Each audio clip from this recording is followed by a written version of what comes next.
Assalamualaikum warahmatullahi wabarakatuh. Alhamdulillahilladzi anzalal qur'ana bilisanin arabiyyin mubin. Wassalatu wassalamu ala nabiyil mab'uthi rahmatan lil alamin wa ala alihi washabihi ajmain, amma ba'du. Pemirsa rahimakumullah, pada kesempatan yang singkat ini saya akan menerangkan tentang i'jazul Quran, kemu'jizatan Al-Quran dari segi bahasa. Al-Quran adalah mukjizat Rasulullah SAW paling besar dan paling tinggi. Al-Quran ini adalah mukjizat akli, mukjizat akliyah. Ada dua macam mukjizat. Pertama mukjizat kauniyah, yang kedua mukjizat akliyah. Yang kauniyah ini seperti mukjizat Nabi Musa, bisa tongkatnya menjadi ular, bisa membelah lautan. Nabi Isa bisa menghidupkan orang yang sudah meninggal, dan seterusnya. Itu mukjizat kauniyah yang bisa langsung dilihat dengan panca indera. Yang mukjizat akliyah ini mukjizat yang bisa difahami, disadari ketika orang berpikir. Al-Quran itu adalah mukjizat dari semua dimensinya. Ayat-ayat Al-Quran ini mempunyai kebenaran yang ketika diturunkan ilmu-ilmu tentang hal itu belum ada. Dari segi astronomi, Al-Quran banyak ayat astronomi. Dari segi biologi, Al-Quran ada ayat biologi, contohnya tentang penciptaan manusia dan sebagainya. Nah, yang satu lagi namanya mukjizat dari segi kebahasaan atau al-i'jaz al-lughawi.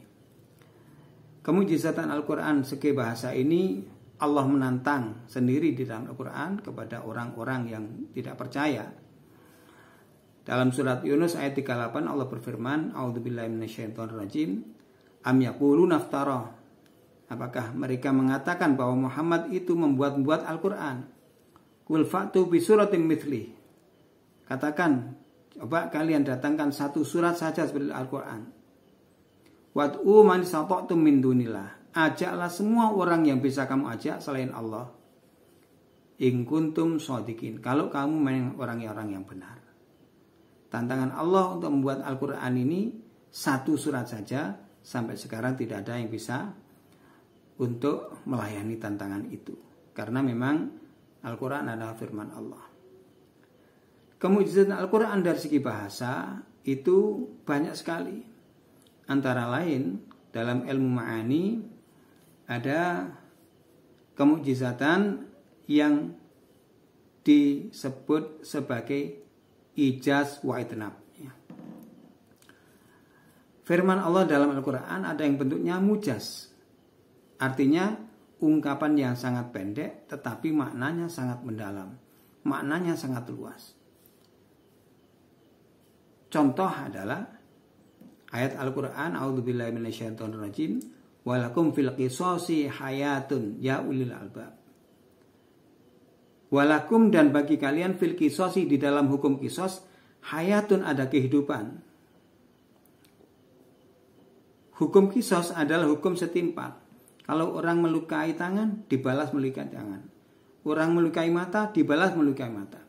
Orang membunuh nyawa, dibalas dengan dibunuh. Maka sepintas qisas ini adalah hukum yang sadis atau kejam. Karena orang yang membunuh langsung dibunuh juga.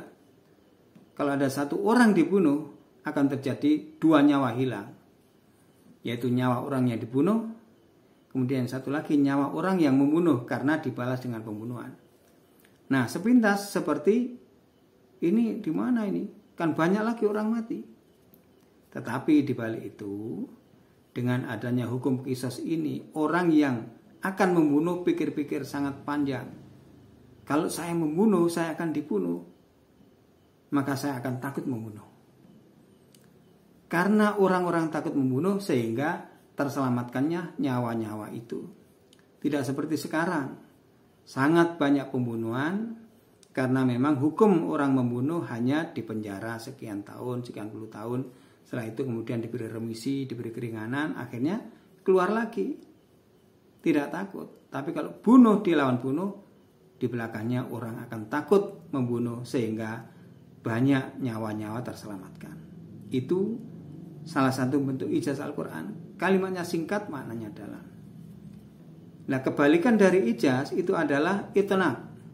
Kalau itnab itu adalah mestinya yang diungkapkan hanya pendek, tapi panjang yang diungkapkan.